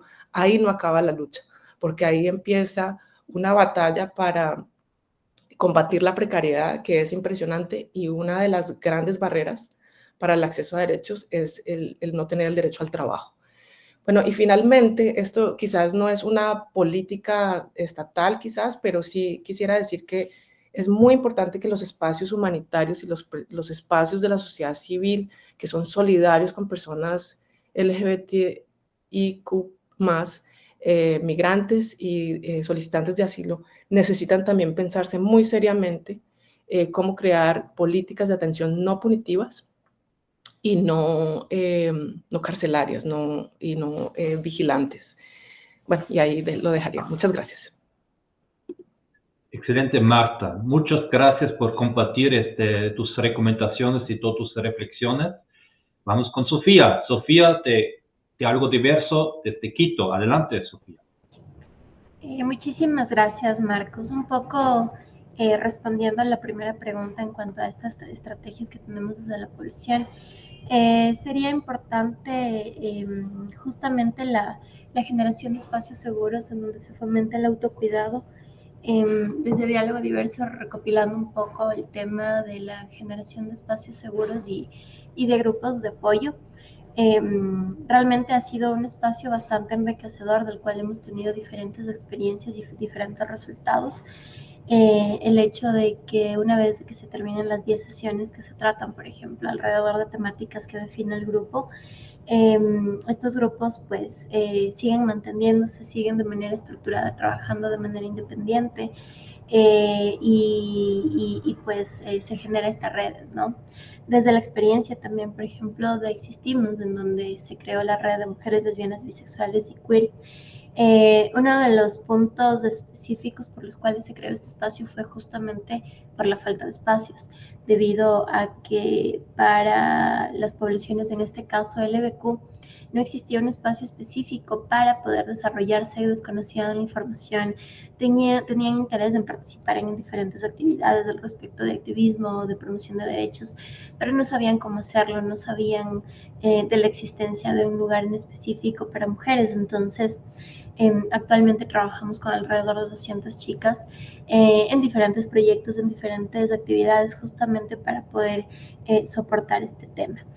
En cuanto a las políticas también que hacen falta, pues bueno, hablando un poco desde Ecuador, necesitamos una política transversal en temas de LGBTIQ+, una política que trate y aborde sobre todo la prevención de violencia hacia personas de LGBTIQ+. Si bien en la Constitución se menciona varios derechos como el principio de igualdad y no discriminación, la existencia de familias diversas, el acceso a la salud, entre otros, se tiene que materializar de manera específica para que esta política pública transversal pueda beneficiar los derechos de las personas LGBTIQ+. También necesitamos una política específica en temas de migración para poder fortalecer y poder exigir los derechos de estas poblaciones. En temas un poco más específicos, en los últimos meses hemos recibido casos de jóvenes que fueron internados en contra de su voluntad en clínicas de deshomosexualización. Estas clínicas que están disfrazadas como centros en contra de adicciones para personas drogadictas alcohólicas. Entonces, se necesita justamente que haya este trabajo desde el Estado para poder cerrar y poner fin a todo este tipo de violencias. Desde Diálogo Diverso se fomentó justamente la creación de una mesa multiinstitucional para que se trabaje y se vigile desde la Fiscalía y desde las diferentes instancias competentes justamente estos casos y para pues generar incidencia y promover esta incidencia. Lastimosamente los casos de las clínicas de deshomosexualización de las personas que han ingresado a estos espacios se produce principalmente por la familia, ¿no? Entonces, en ese sentido también se tiene que trabajar mucho todavía en el tema de la educación. Estoy de acuerdo con los panelistas anteriores que mencionaban también el tema de la educación como un eje importante.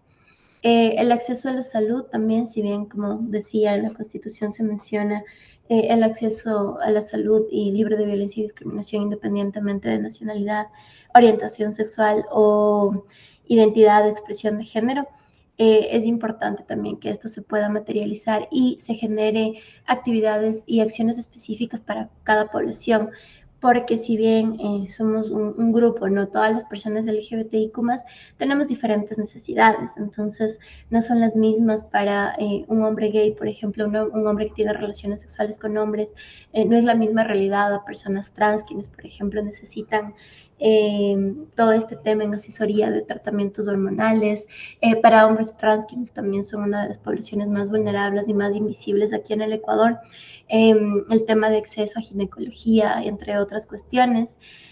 Para mujeres lesbianas, bisexuales, quienes tienen relaciones sexuales con mujeres, pues procedimientos específicos también para nosotras. En este sentido, vivimos todavía violencia y discriminación y no existe conocimiento dentro de los prestadores de salud para poder tratar estos casos. Por ejemplo, también temas de reproducción asistida. Y también pues fortalecer los temas de familias diversas también. Creo que es importante hacer un eje de tema de protección y también de visibilización en temas de familias diversas que existen, ¿no? Y que muchas veces también todavía es penalizado socialmente. Por otro lado, ahondaría un poco también en el tema necesario de fortalecer justamente y educar y generar campañas de educación a nivel nacional, a nivel regional, que permitan promover los derechos de las personas LGBTIQ+, eliminando todo estigma, toda violencia, toda discriminación y discursos presentes todavía. Creo que es importante también trabajar en los medios de comunicación porque siguen siendo ejes importantes para la difusión de discursos en específicos. Hemos visto aquí en Ecuador también la existencia de medios de comunicación sensacionalistas, medios de comunicación en donde todavía no se trata el enfoque de derechos y más bien se reproduce estos discursos xenofóbicos, LGBTI-fóbicos, discriminatorios. Entonces, es importante también generar políticas que regulen los medios de comunicación y que se evite y disminuya estos discursos que son transmitidos a la sociedad, ¿no? Recordemos que, pues sí, los medios de comunicación influyen totalmente en la opinión pública. También, por otro lado, al igual que en otros países, acá en Ecuador se creó recientemente la Subsecretaría de Diversidades, que trabaja en el Ministerio de Derechos Humanos y de la Mujer.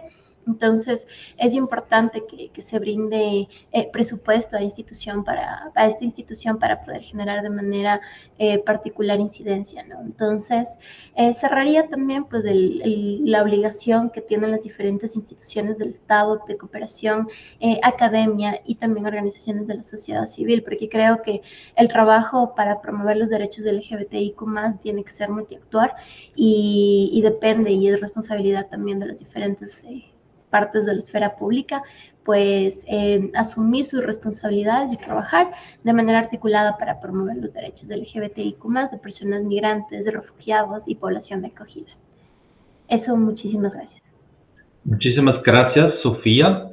Vamos con el último bloque y solicito a ustedes sea como breve porque ya no tenemos tanto tiempo. Entonces, si pueden ser más breves en sus respuestas, a pesar que son preguntas un poco complejas y tienen que ver con el tema de la investigación, que nos interesa sobre todo como Centro Internacional de Investigaciones para el Desarrollo, y de recién nos interesan mucho sus reflexiones en torno a estos temas. Entonces, tengo esas dos preguntas. ¿Qué lagunas de conocimiento y evidencia tenemos para poder influir de mejor manera política, pública y la práctica? O sea, ¿qué lagunas de conocimiento y evidencia tenemos? Y ¿Cómo deberíamos llevar a cabo esas investigaciones para mitigar los riesgos para esas poblaciones y garantizar que no se haga daño? Si podrían elaborar esas preguntas, vamos con Libardo como primero. Libardo desde Medellín. Adelante, por favor. Hola Marcos, ya me está dando el sol en estos momentos. Yo quisiera hacer énfasis en que nuestras voces sobre seguridad humana en Medellín, la investigación que se desarrolló con IDRC nos arrojó un conjunto de herramientas metodológicas y epistémicas para, digamos, el desarrollo de procesos de investigación contextualizados que reconozcan el papel de las personas que son, digamos, coequiperas, y ahí, digamos, lo mencionabas un poco más temprano, un elemento clave de cómo podemos desarrollar esas investigaciones está en la participación activa de los y las investigadores comunitarias, investigadores e investigadoras comunitarias en el marco de investigaciones que les involucran, es decir, cómo articulamos, vinculamos y hacemos protagonistas de los procesos de investigación a las personas LGBTIQ migrantes, porque su vivencia, su experiencia de vida, sus trayectorias se convierten, digamos, en un lugar clave para comprender y, digamos, tramitar el conocimiento que se produzca en clave, digamos, de este grupo poblacional y de sus necesidades, incluso desde sus fortalezas y luchas. Un segundo elemento que me parece absolutamente clave es hacer un giro epistemológico, es decir, urge transformar la forma en la que investigamos, especialmente cuando coproducimos reflexión sobre fenómenos sociales como los flujos migratorios mixtos o como las vivencias y experiencias de la población LGBTIQ+, y ahí es importante cuando menciono ese giro epistemológico, porque implica transformar la forma en que investigamos, poniendo una investigación que vaya de abajo hacia arriba y no de arriba hacia abajo. Yo creo que ahí, digamos, los ejercicios reflexivos de los movimientos sociales en América Latina y las articulaciones entre organizaciones sociales de base y la academia, y entre líderes sociales y la academia, se convierte en un factor determinante para comprender incluso cuáles son las mejores formas de desplegar metodológicamente una investigación en contextos como los que, digamos, habitan y coexisten con población LGBTIQ migrante. Un tercer elemento que me parece, digamos, absolutamente clave en la transformación, en la forma como investigamos o en las demandas que implica la nueva forma de investigar, como podríamos llamarla, en contextos como los que estamos, está muy asociado a la transformación de los marcos de referencia. Generalmente, y en América Latina seguimos aún citando en gran medida autores y autoras norteamericanos, autores y autoras europeos y europeas, pero creo que urge hacer una mirada y un giro reflexivo, especialmente en los fenómenos sociales como la migración, de esos marcos teóricos y marcos referenciales que establecemos para formular nuestras investigaciones. ¿Por qué? Porque esta mirada propia de la región, con sus características culturales, con sus potencialidades y debilidades, digamos, incluso políticas, y con sus inestabilidades, si se quiere, económicas, nos van a arrojar una mirada contextual, territorial, cercana y real de esos fenómenos sobre los cuales queremos hacer una reflexión académica. Eso como un poco respondiendo a tu pregunta de cómo hacer investigación, ¿cierto? Que me parece pues que son elementos absolutamente claves. Marcus, y no sé si me puedes repetir la primera pregunta, que no la entendí muy bien. Bueno, la primera tenía que ver qué lagunas de investigación y conocimiento tenemos para poder mejorar nuestra influencia sobre políticas públicas y la práctica. Libaro, breve, por favor, porque tenemos muy poco tiempo. Pero bueno, es un poco qué tipo de investigación hace falta. Bueno, yo creo que la investigación, acción-participación, una investigación que sea pragmática, una investigación que desencadene en documentos, en estrategias de acompañamiento para la incorporación de los enfoques, una investigación que sea activa, que permita procesos de movilización social y comunitaria, una investigación que posibilite la conciencia y la construcción de pensamiento crítico de las comunidades frente a sus realidades. Yo creo que es una investigación que vaya más al territorio, que sea más vivencial, y yo creo que, reiterando mucho el asunto del proyecto de investigación sobre seguridad humana en Medellín que se desarrolla con IDRC, me parece que es un ejemplo absolutamente interesante por la convalidación metodológica que ofrece en términos del accionar de los proyectos sociales. Entonces creería que tiene que ser una investigación militante, tiene que ser una investigación participativa y debería ser una investigación que, digamos, cuente con el rol protagónico de las comunidades. Muchas gracias, Libardo. Solamente quería añadir que el Observatorio de Seguridad Humana ha producido un manual metodológico sobre esos procesos de investigación que también van a encontrar en Internet. Entonces, Sofía, vamos contigo a Quito. Adelante, Sofía. Te repito, breve, por favor. Ya, muchísimas gracias, Marcos. Bueno, yo un poco abordando tal vez en la investigación también que necesitamos trabajar. Estoy de acuerdo con el compañero en una investigación participativa y sobre todo también que se materialice. Muchas veces pecamos desde la academia que la investigación se queda en papel, se queda en documentos, se sube a la página web, pero no se la utiliza justamente para poder desarrollar ya acciones en específicas. Entonces, es importante la difusión de los datos, la generación de los datos y utilizarla también como insumos para acercarnos a las diferentes instituciones y generar incidencia. Entonces, creo que eso sería interesante y al momento también de poder abordar ya las metodologías y las diferentes opciones para poder mejorar la investigación. Mencionaría la triangulación de metodologías. Creo que es muy importante para poder escuchar desde diferentes métodos de investigación y desde diferentes voces. Entonces, la combinación obviamente de una metodología cuantitativa y cualitativa según las necesidades que se utilicen, desde cuantitativa, el desarrollo tal vez de encuestas que puedan ser representativas a manera de bola de nieve. En el caso de Ecuador es muy complicado poder, pues, de alguna manera específica llegar a personas LGBTIQ+, pero sí del boca a boca, del contacto, de diferentes espacios de lugares de encuentro, o cualquier diferentes metodologías que nos puedan aportar de según el área que nos desarrollemos. Por ejemplo, para temas de redes sociales, del análisis de contenido ha sido súper rico, súper provechoso también para poder obtener datos importantes y asimismo combinarlo también con las metodologías cualitativas, ya sean entrevistas, grupos focales. Me parece que es súper interesante también porque a veces en entrevistas, si hablamos con personas LGBTIQ+, tal vez no puedan desarrollarse, no puedan comentarlo, o algo otras prefieren hacerlo de manera individual. En los grupos focales te sientes, pues te ubicas con personas también con tus características similares para poder aportar y puede ser que también se sientan más cómodos al respecto. Y un punto también importante con el que cerraría, y lo mencioné ya en el inicio, es el tema también de la necesidad de generar teoría desde el sur. Necesitamos seguir trabajando en la generación de teoría, de enfoques, de metodologías específicos que se puedan ajustar en nuestro contexto en Ecuador, en Colombia, en diferentes países. No es el mismo que ocurre en otros países como en Norteamérica, en Europa. Entonces, es importante que estas raíces, que esta teoría desde las cuales nosotros usamos también sea generada y adaptada a nuestro contexto, y sobre todo generar estas teorías desde el sur justamente para poder aportar de una manera mucho más específica y mucho más cercana a las realidades que realmente tenemos, ¿no? Entonces, creo que eso es un tema que debemos trabajar mucho desde Latinoamérica principalmente, y eso creería que es lo que puedo aportar. Muchas gracias. Excelente, Sofía.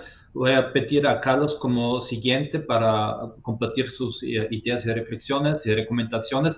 Solamente quería decir también que en todos los proyectos IDRC, nosotros en América Latina, en nuestro programa, pedimos a los proyectos protocolos de seguridad de ética, justamente para evitar todo el daño que se puede hacer, y no solamente durante, sino antes y después de un proyecto también. Eso creo que es una buena práctica. Entonces, Carlos, solamente a lo mejor no repetir por el tiempo que ya hemos escuchado, solamente complementar, si puedes, con nuevas ideas y reflexiones. Gracias.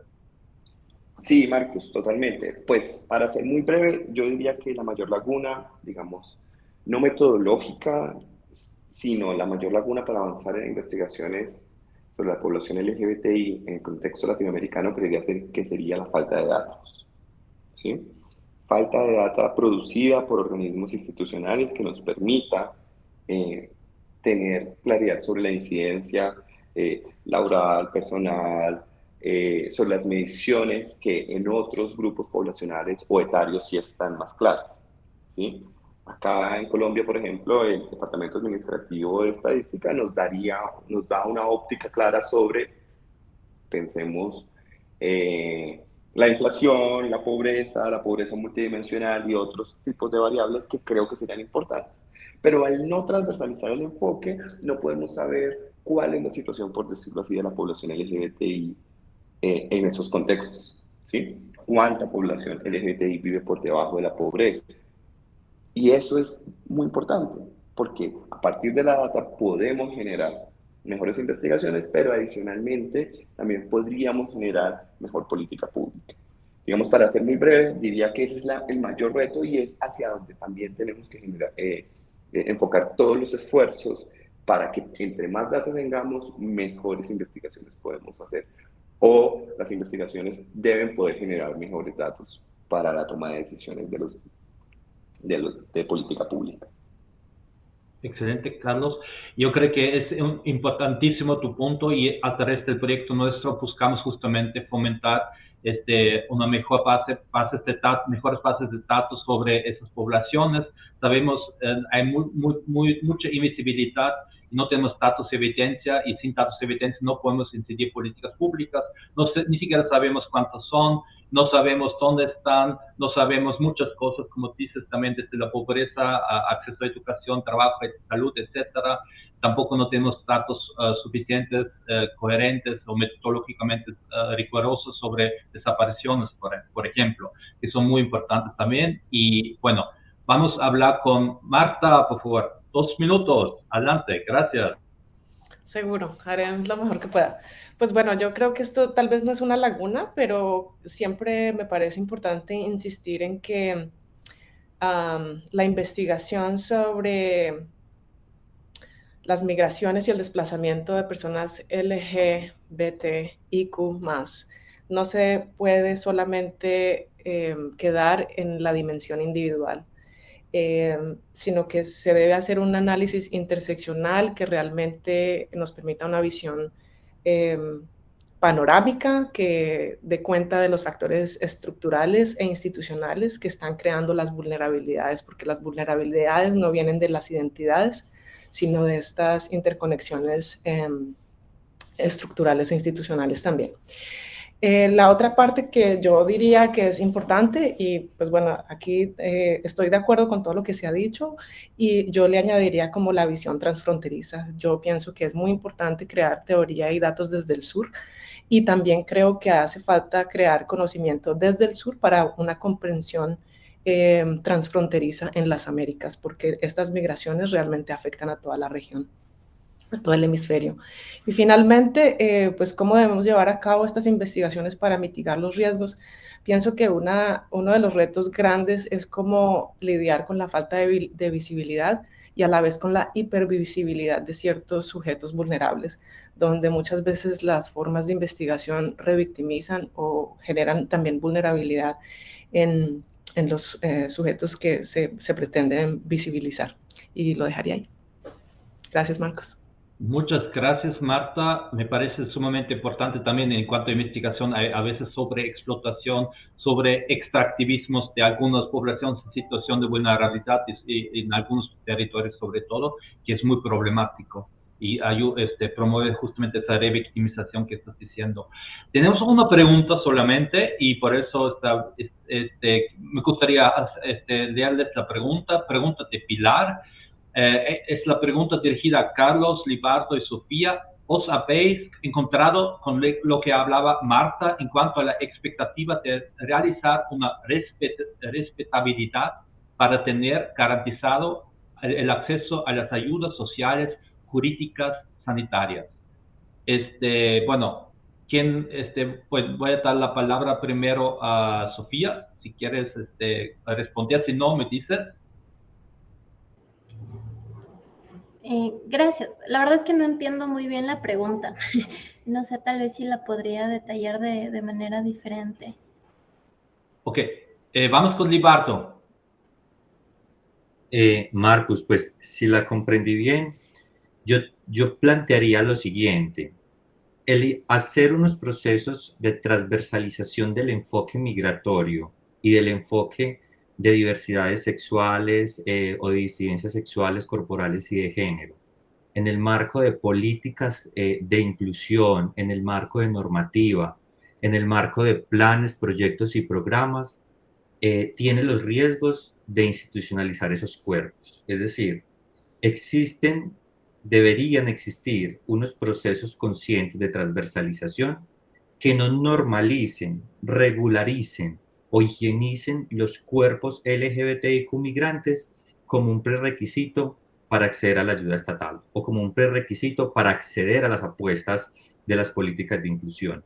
Yo lo que creo es que el desafío está en transversalizar de forma adecuada los diferentes enfoques, el migratorio y el LGBTIQ+, en los planes, proyectos y políticas, pero no con miras a institucionalizar o higienizar los cuerpos. Ese es un desafío muy grande, especialmente en América Latina, en el cual, digamos, viene la urgencia de, si se quiere, regularizar los cuerpos, estandarizar las políticas de inclusión, y yo creo que es una tarea que tenemos todos los movimientos sociales y que tienen las organizaciones grandes que abordan los dos enfoques de acompañar al Estado en esas políticas. Yo creo que no es presentable y no es, digamos, adecuado pretender que un cuerpo LGBTIQ+, una identidad LGBTIQ+, migrante, tenga que ser o pasar por el filtro de respetabilidad o de higienización de su cuerpo para acceder a una política estatal o a una ayuda estatal. Creo que es necesario desarrollar políticas inclusivas, interculturales y multiculturales que reconozcan esas múltiples formas de existencia y que garanticen el acceso a derechos sin institucionalizar esos cuerpos. Muchas gracias, Libardo.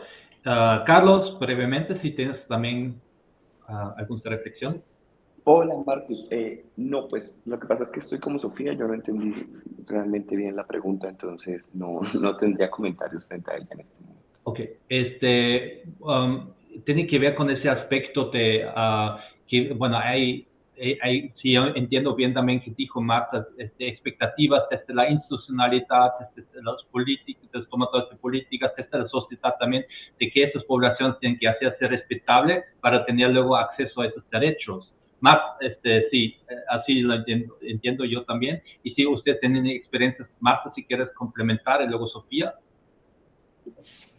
Sí, quizás solamente como para aclarar lo que yo dije. Bueno, uno de mis hallazgos es que las personas trans rechazan las formas en que son sometidas de pronto a formas no necesariamente normativas, pero casi que normativas de habitar una subjetividad trans para poder acceder a ciertos espacios o a ciertos derechos o a ciertos servicios. Entonces, como digamos, cuando ellos rechazan los lugares como los albergues o cuando rechazan aparecer de manera, no sé, como victimizante en ciertos espacios o solamente pasar como víctimas, cuando deciden aparecer de formas más, quizás más celebratorias de su identidad o incluso del trabajo sexual. Entonces se vuelven menos permisibles en espacios de reivindicación de derechos. Eso es lo que dije. Muchas gracias. Bueno, voy a cerrar aquí este espacio del panel PC y bueno, invitaría a cada uno una frase clave que les gustaría que la audiencia escuche todavía, alguna recomendación o algo que quieran expresar. Voy a empezar con Libardo. Yo creo que es muy valioso pensarse los procesos de cooperación para la investigación en términos de descentralizar, lo decía en 2018 en Canadá, de descentralizar la cooperación en grandes plataformas o con grandes gobiernos y acceder, digamos, o acercar los recursos de cooperación a organizaciones sociales de base y a movimientos sociales. Esto puede transformar mucho la forma como se investiga, cómo se fortalece y cómo se crea capacidad técnica en las comunidades, especialmente en América Latina. Excelente, Libardo. Marta. Lo siento, no, yo paso, no tengo más comentarios. Gracias, Marta. Sofía.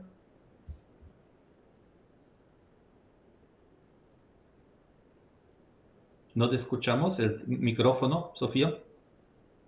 Sofía, el micrófono.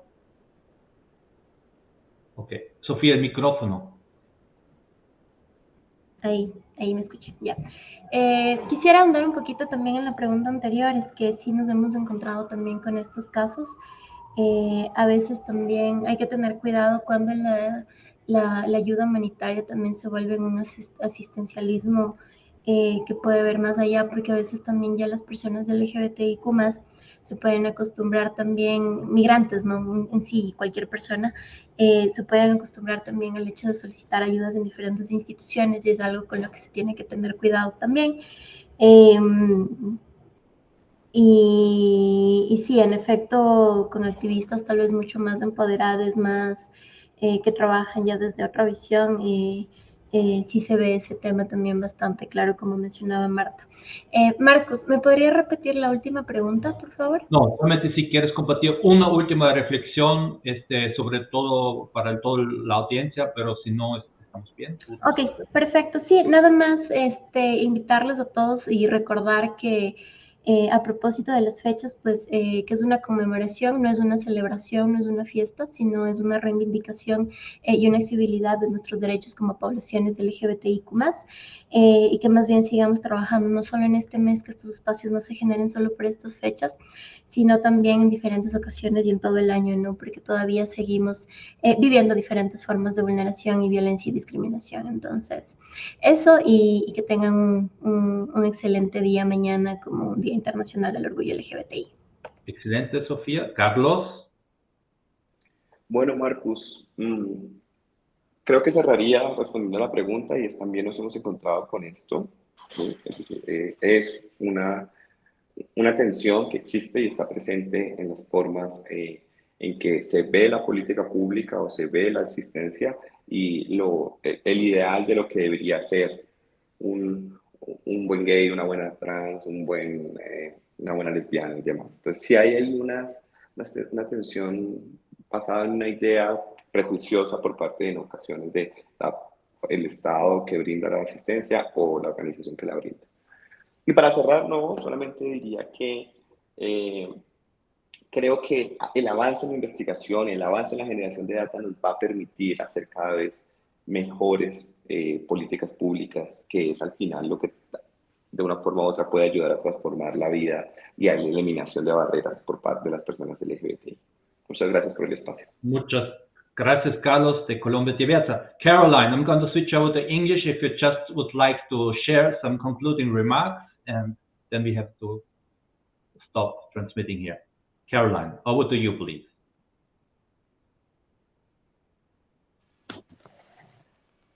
I would first like to say thank you so much to all of our panelists.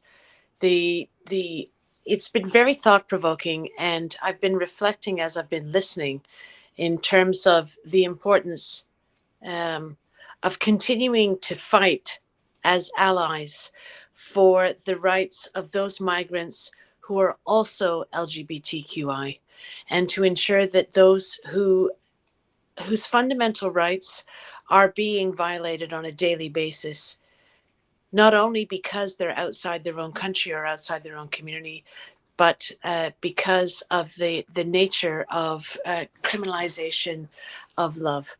So I just wanted to close by saying thank you very much for giving us your time. Thank you to those who are joining us remotely, wherever you are, for your interest. And of course, thank you to Marcus for having had this idea to make sure that the visibility of those migrants who are LGBTQI are front and center during Pride Month. Thank you. Thank you so much, Caroline. So thank you so much, the whole audience from many, many countries and continents, and also to our panelists. I think it was a great panel. Muchísimas gracias y hasta luego. Y bueno, vamos a trabajar para avanzar esos derechos de sus poblaciones que son tan violadas lamentablemente todavía. Muchas gracias. Hasta luego. Thank you. Bye.